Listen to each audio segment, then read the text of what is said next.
Primeira Igreja Batista em Santa Margarida. Na estrada de Damasco, onde Paulo viajava, em busca daqueles crentes que Jesus anunciava.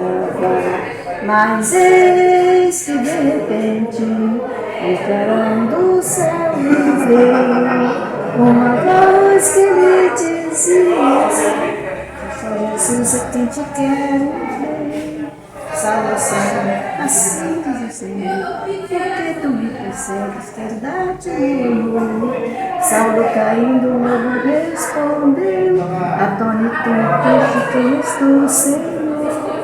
E foi ao seu colo, um soldado de valor, combateu o bom combate, sempre ao lado do Senhor. Recebeu muitos açoites, que chegou de Israel. Acabei minha carreira e guardei a minha fé. Saulo, Saulo, assim diz o Senhor, porque tu me persegues, quero dar-te meu amor.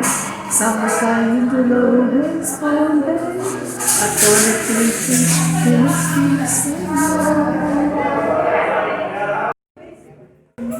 Sejam bem-vindos ao Culto Online! Olá, irmãos. Vamos ler todos juntos a passagem que se encontra em 1 Coríntios 1, de 18 até o versículo 24, que diz assim: a mensagem da cruz. Certamente a palavra da cruz é loucura para os que se perdem, mas para nós que somos salvos, poder de Deus. Pois está escrito: destruirei a sabedoria dos sábios e aniquilarei a inteligência dos instruídos. Onde está, ó sábio? Onde o escriba? Onde o inquiridor deste século?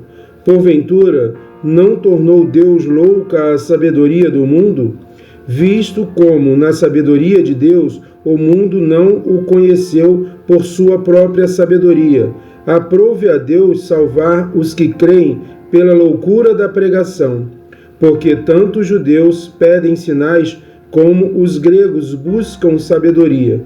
Mas nós pregamos a Cristo crucificado, escândalo para os judeus, loucura para os gentios. Mas para os que foram chamados, tanto judeus como gregos, pregamos a Cristo, poder de Deus e sabedoria de Deus.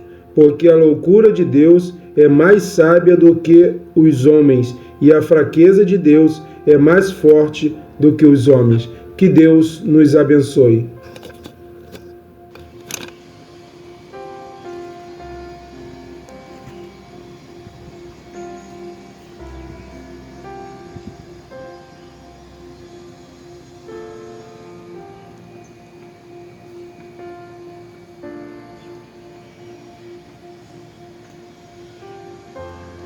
Meu Deus, meu Pai, nesta hora nos colocamos na Tua santa presença, Senhor, para clamar a Ti, Senhor, pela nossa nação, para clamar a Ti, Senhor, pelo mundo.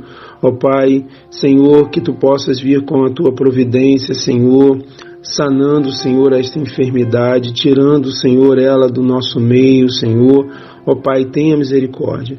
Mesmo assim, Senhor, te agradecemos porque em meio a tantas lutas, tantas dificuldades que o nosso país e também o mundo tem atravessado, Senhor, podemos sentir o Teu cuidado com cada um de nós. Obrigado pelo Teu socorro, obrigado pela providência que Tu tens dado a cada um de nós. Neste momento, Senhor, quero colocar a vida dos Teus servos, líderes, Senhor, das igrejas evangélicas, Senhor, em todo o nosso país. Senhor, que agora, quando estamos retornando com os cultos, Tu possa dar sabedoria, Tu possa dar força aos Teus servos, guardando e os protegendo de todo o mal. E, Senhor, que nós possamos também, cada dia mais, buscarmos a Tua face. E que nós possamos estar, Senhor, ligados contigo, buscando, Senhor, também conhecimento da Tua palavra, Senhor, buscando em Ti, Senhor, o consolo para as nossas vidas. Seja com aquelas famílias, Senhor, que ainda estão enlutadas, perderam seus entes queridos, que Tu possa visitar, confortando os seus corações. Aqueles que estão enfermos, Senhor, que Tu possas vir com a Tua cura, ó Pai, guardando e protegendo protegendo, restabelecendo a sua saúde. Senhor, colocamos, Senhor, todos esses pedidos nas Tuas mãos, Senhor, porque sabemos que só em Ti podemos confiar. Seja também, ó Pai, com missões urbanas, Senhor, que estamos vivendo, que nós possamos estar preocupados com o nosso próximo, que nós possamos estar preocupados, Senhor, também com a necessidade daquele que está à nossa volta. Fica conosco, Senhor. Capacita-nos, Senhor, a amarmos uns aos outros, Senhor, e a amar a Ti em primeiro lugar. Fica conosco neste dia. Te oramos não porque merecemos, mas pelo grandioso nome do Teu Filho Jesus Cristo, hoje e para todo sempre. Amém, Senhor.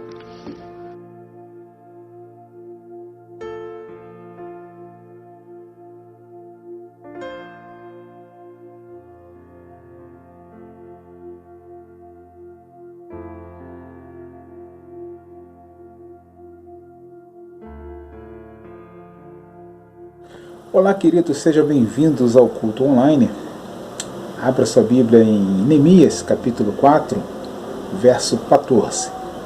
Neemias era um líder fantástico, né, que viveu boa parte da sua vida exilado. Né, os persas levaram o povo de Israel ao cativeiro, e Neemias, a Bíblia começa narrando, falando que ele era copeiro do rei. Ele era escravo, mas ele tinha uma posição muito nobre, ele vivia no palácio. Aliás, os persas, quando levaram os judeus, não levou todo o povo, levou os principais, né? Levou os melhores, os que poderiam contribuir com a sociedade, com o governo dos persas. E aí levaram a galera top, né? E dentro dessa galera top tinha Neemias, que servia ali ao rei, né? junto a ele, que experimentava as comidas, né? Porque era muito comum envenenarem os reis, e aí tinha que ter o copeiro. Se tivesse que alguém morrer, morresse primeiro o copeiro, né? E era Neemias. Então isso levava ele a uma posição muito próxima ao rei, está diariamente com o rei, e ele era um camarada muito nobre, era uma pessoa fantástica, e ele desfrutou dessa amizade, desfrutou de todo um convívio com o rei, e na hora que ele precisou, né, o rei concedeu que ele voltasse a Jerusalém. Né? Neemias, certo dia, soube que Jerusalém estava em ruína, que estava complicada a situação lá. Ele se compadeceu, né, da realidade de Jerusalém, e foi e pediu ao rei, né, que voltasse para resolver esse problema. E o rei, movido por Deus, claro, permitiu, e Neemias fez um trabalho de excelência no que tange a ser líder, né, e trouxe muitos conceitos fantásticos que a gente pode ficar dias e dias aqui estudando sobre a vida de Neemias. No capítulo 4, verso 14, né, ele já na situação lá, vendo todo o problema para a reconstrução, né, o problema da reconstrução não era apenas o trabalho, mas havia muita oposição, havia muita situação complicada, que não queria que fosse construídos os muros, e Neemias viveu nesse meio aí. Capítulo 4 de Neemias, verso 14, fala: Neemias falando, né? Fiz uma rápida inspeção, e imediatamente disse aos nobres, aos oficiais e ao restante do povo: não tenham medo deles. Lembre-se de que o Senhor é grande e temível, e lutem por seus irmãos, por seus filhos e por suas filhas, por suas mulheres e por suas casas. Como falei, a oposição para que se reconstruísse aquele muro era muito grande, era uma situação política, e era uma situação que o inimigo não queria se declarar. Ele não podia se declarar, até porque o Neemias, ele tinha a carta do rei, ele tinha o rei concedeu a ele que ele fosse fazer essa obra. Então ninguém poderia se opor ao rei, mas queriam se opor à reconstrução. Então colocaram os inimigos, que eram vários, se opuseram da seguinte forma: colocando medo, colocando terror, colocando, ameaçando, várias ameaças, né? Mas ninguém aparecia. Eles não queriam fazer guerra, nem poderiam fazer guerra, mas eles queriam intimidar. Então houve muita intimidação, né, nessa liderança de Neemias. E Neemias dá três conselhos ali que serviu para eles ali naquele momento e que serve para a nossa vida, nosso dia a dia, as nossas lutas, pessoas que vêm contra nós, né, situações contrárias a nós. Então serve muito para nós. Ele fala o seguinte no verso 14, na segunda parte, ele fala o seguinte: não tenham medo deles. O medo é inerente ao homem. Todos nós sentimos medo de alguma coisa, né? Medo de um animal, medo de altura. Tem gente que tem medo de ficar sozinho, né? Então, o medo é uma situação que ajuda a gente, né, a não ter a passar por tantos perigos. Eu tenho medo, receio, eu me seguro aqui. O problema é que muitas das vezes o medo vem, alguém impõe o medo a você.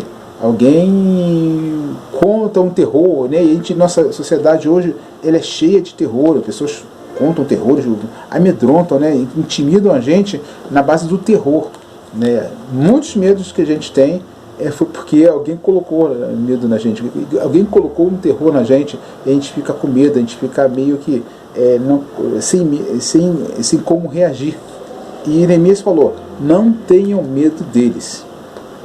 Ele sabia que era uma guerra política, ele sabia que eles não poderiam fazer, né, grandes estardalhaços, porque Neemias estava ali em nome do rei, né, ele pediu, o rei concedeu, ele estava ali concedido pelo rei. Então havia assim, um grande faziam terror para que eles não continuassem aquela obra. E assim é nossas vidas, né? Às vezes a gente quer caminhar, subir o degrau, mas vem vários terrores, várias pessoas colocando medo, né? E às vezes até pessoas da nossa própria casa colocam medo na gente, né? Porque elas têm medo, né? Mas na realidade Neemias fala: não tenham medo. A palavra de Deus fala em várias passagens: não temas, eu sou contigo, Deus está conosco, Deus é o nosso Deus, Emanuel. E assim Neemias fala: não tenham medo deles, não tenha medo da situação da sua vida, não tenha medo daquilo que tenta te impedir a prosseguir. A segunda recomendação de Neemias nesse texto ele fala que lembre-se que o Senhor é grande e temível, maior do que os nossos problemas, maior do que as dificuldades, maior do que aquelas pessoas que tentam nos desencorajar. É Deus, e Deus está do nosso lado. Deus é que vai na nossa frente, Deus que nos traz novas possibilidades, é Deus que que providencia, que traz a provisão. Então ele fala: lembre-se de Deus, lembre de Deus que te tirou de tantas situações, que te colocou no lugar onde você está, que ainda mesmo que em dificuldade, Ele é o Deus que te sustenta. Lembre-se de Deus, que o nosso Senhor é Deus grande e temível. E a outra recomendação que Neemias traz para aquele povo é: lutem. Não pare de lutar. Não tenha medo. Lutem. E não apenas lutem. Lutem por seus irmãos, por seus filhos, suas filhas, mulheres. Lutem por suas casas. Lutem por suas famílias. Não olhe apenas para o seu umbigo. Olhe para a sua família. Olhe para aquelas pessoas que estão ao seu redor. Neemias, ele tinha um conforto, um privilégio de estar junto ao rei, vivendo no palácio do rei, mas ele olhou para a família, ele olhou para os irmãos, olhou para o povo dele ali, e foi ali. Ele não teve medo, ele lutou, ele sabia que Deus estava com ele, né? E ele lutou pelo seu povo, pela sua casa, por sua família. Que a gente possa fazer o mesmo, que a gente possa seguir esses conselhos de Neemias, que a gente possa estudar na EBD, que fala sobre ansiedade, né? Falou de perdas, né? Fala de medos, fala de temores, que a gente possa nos preparar para viver, né, a nossa vida sem medo, lutando. e sabendo que nosso Deus é maior. Que Deus abençoe a todos.